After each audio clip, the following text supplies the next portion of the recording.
Hey everybody, this is CPR43 with a new update for you guys. This is just a little bit of just a little bit of finalizing, I guess, for the last update. Just because I couldn't put everything that I had gotten done in that one because it was so big. But this is just basically on some more recent stuff that I've got, some more stuff that I've done. I do have some stuff on those decoders, by the way, as you can tell. I've got the SD40 and the GP9 chassis sitting there. Just a little talking about that, and yeah, so I guess I'm gonna hop right into it and start off with some of the new things that I got. So I'd already got this stuff before I did the last update, and I just couldn't really fit some of it in. But anyways, here it is for this update. I did get this desoldering bulb here, and this is just one of the squeeze ones that you squeeze and it sucks up the solder, and I really like this one, although it's not like the practical and more better working, I guess you'd say, desoldering stuff that you can get, but I like this one. It was way cheaper, of course, and that was one of the main reasons why I got it, and I figured it's just a little bit more of an entry into properly desoldering, because I've never really done that before, other than just using the iron to whisk away some of the solder. I really like it. It's got a good tip on it. The tip is actually heat resistant, so it doesn't melt when it touches the soldering iron, which is good.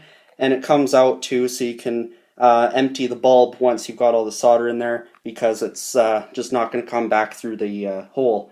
That's just how it's made. So that was a neat little purchase there. I got that from the Source. It's also a Nextech product. Of course, that's pretty much what you'll find at the Source Electronics, of course, but you know, it works. Another thing they got, also Nextech, is some Heatshrink tubing here. I opened it up from the bottom, so that's why it's upside down. A whole different assorted, different sizes of Heatshrink tubes, and I already used quite a bit, and I'm probably gonna have to get some more because of these smaller wires. Like, I got a Q-tip stuck on there. But you know, like the wires that I soldered onto my speaker there, those wires need the really small heat shrinks, so I don't really have a whole lot of that. I already used up one tube, and I think I just started on the last tube that I've got that will fit on that wiring. So we'll see how everything goes, but I'm really enjoying it, and I've been using the soldering iron for heating the tube. I just find it's a little bit more convenient, a little bit more controlled, and you don't touch the you don't put the tubing on the soldering iron, of course, but you just put it right above the iron tip or whatever, and you just kind of let it slowly shrink to fit over whatever you're wrapping around. So that's pretty cool stuff, and I hope to get some more. So now on to the SD40 and GP9.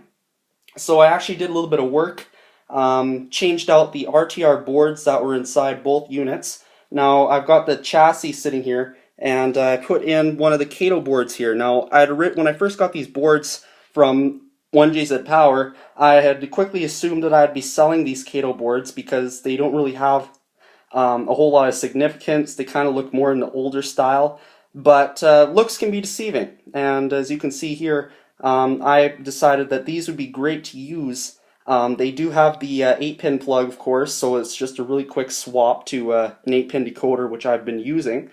And just getting the LEDs wired and everything, because these boards have the built-in resistors for them. You don't really have to use a resistor or a strong resistor if you want to use a resistor.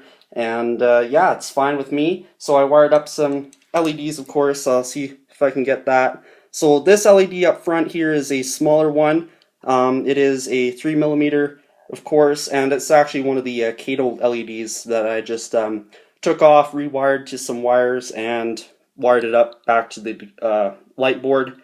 And at the back I've got another 3mm, and it's kind of going through a little hole that I drilled through my through the weight back there. So getting some nice light out of that. And all that really required was some just getting the light to the headlight housings and so on. And I managed to do that quite successfully. The back was a little bit of trouble, but other than that, everything worked fine. I had some fiber optic tubes that I used to direct the light to each light housing to get the light distributed properly.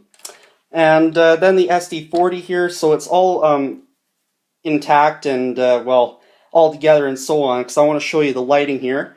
This also has a Kato board in there. I'll see if I can pop that off, and you can see right inside there that there is a Kato board, and that's what I'm using in there.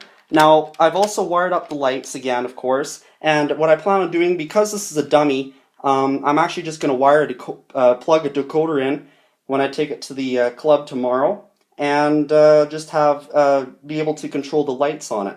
So I really look forward to doing that.